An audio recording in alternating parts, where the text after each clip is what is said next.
a psychologist said that I was as rebellious as somebody on drugs. I can't remember what I was saying.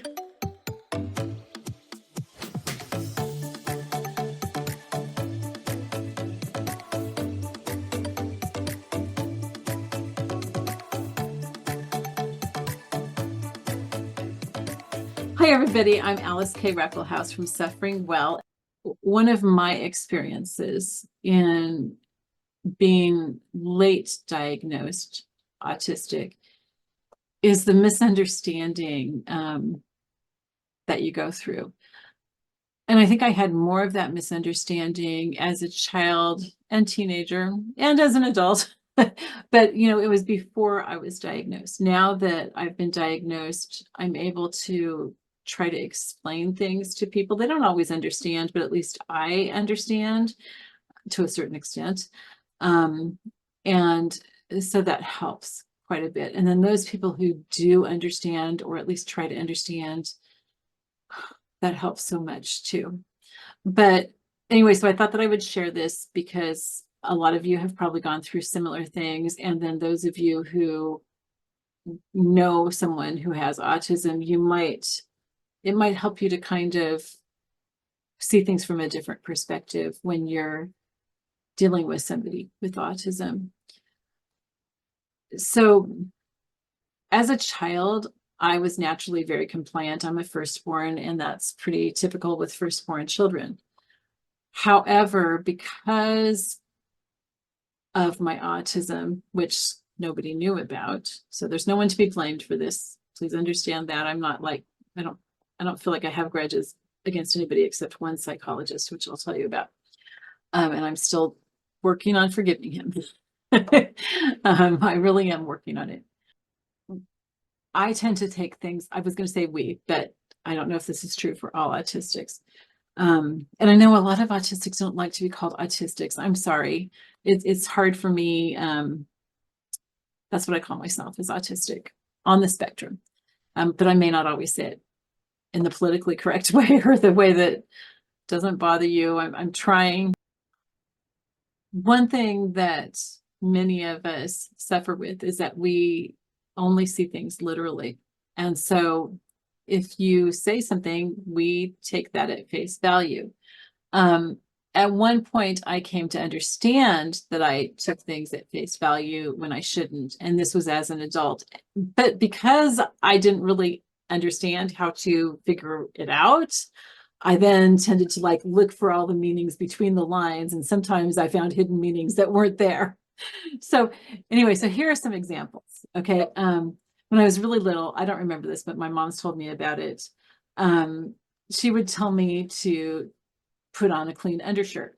Okay. And then she'd go to get me ready for my bath and she'd find 3 undershirts on me because she said to put on the undershirt. She didn't say to take it off. Now, I wasn't doing that to be sarcastic or anything like that. It's just, she didn't say to take it off, so I didn't know to take it off. So I just put on another undershirt. So that's kind of a funny illustration. Another one is that my mom would tell me to make my bed. So I'd make my bed because I was compliant. But she meant, and probably most people would understand it to mean, make your bed every day. But I didn't. As a result of that, when I was a teenager, a psychologist said that I was as rebellious as somebody on drugs because I didn't make my bed. Hearing that really wounded me because I really tried to be obedient and I tried to be compliant. And it wasn't until I was in my 30s that I realized what had happened, that my mom probably meant make your bed every day. But I didn't realize that. And because I didn't know at that point that I had autism, I just thought, when I was in my 30s and discovered this, I just thought, I am so stupid. What is wrong with me that I always do this? That I can't understand what people mean. So sometimes I was seen as being really rebellious. Another thing that happened to me was that when I was in college, my honors English professor, and again, remember, none of these people knew that I was autistic. Okay. So I don't blame them. But my college honors English professor said that for our final paper, we were to write about anything that we wanted to. So I did. I wrote about this wonderful poet, Toby Lurie, who writes really strange poetry. And there's just no way to describe it without having 2 or 3 people reading it together and doing the parts. And so I recorded it and I put a lot of work into this paper. My professor called me into his office and he said, "This is probably the best paper I've ever seen, but I have to give you an F because you didn't do what I said to." And I was like, "You said to write about anything that we wanted." And he said, "Yes, but we've been comparing and contrasting through the whole semester. And everyone else in the class understood that. They understood you can write about anything that you want to, but compare and contrast them." So I got an F and I got kicked out of the honors program, period, because of that. And again, like I said, I don't hold any grudges against him or anything. He was a wonderful teacher and I assume still is, although he's probably retired by now. But yeah, that really hurt me and I couldn't figure out, well, that's what I was told. So I did what I was told. Another experience that I had like that was, when I was a young woman. I had children at that time. So I would say I was probably in my late 30s or early 40s. No, I must have been in my 30s because I was still going to the church that I grew up in. And my dad and one other man had for years led the singing in the worship time in church. And this was a Protestant church. So don't think of Mass. This was a Protestant church and they led the singing. And they both wanted to step down so that they could do other things. And they had been asking for months for somebody to step in and take their place. And so at a business meeting for the church, it was brought up again. And so I raised my hand and I said, "Well, I can lead singing. That's fine." I had learned from my dad.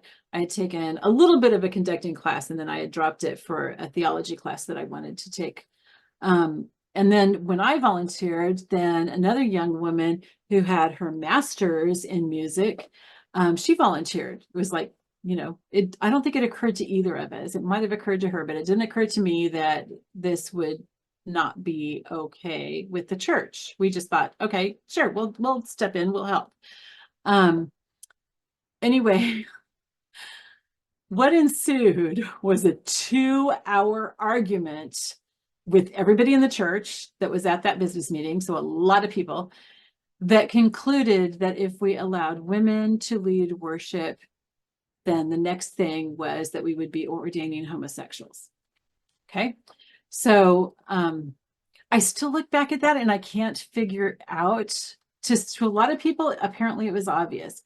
But to me, I still can't figure it out because all the choir directors that we had had in that church since I had started going there when I was 5 years old up until that present time, they'd all been women. So if it was okay for a woman to lead the choir, why wasn't it okay for a woman to lead worship? But to a lot of people, it was very obvious. And in fact, about 10 years ago, one of my friends from that church said that I had been very rebellious. And that was the example that she gave. Again, she didn't know that I had autism. So, she was misinterpreting it.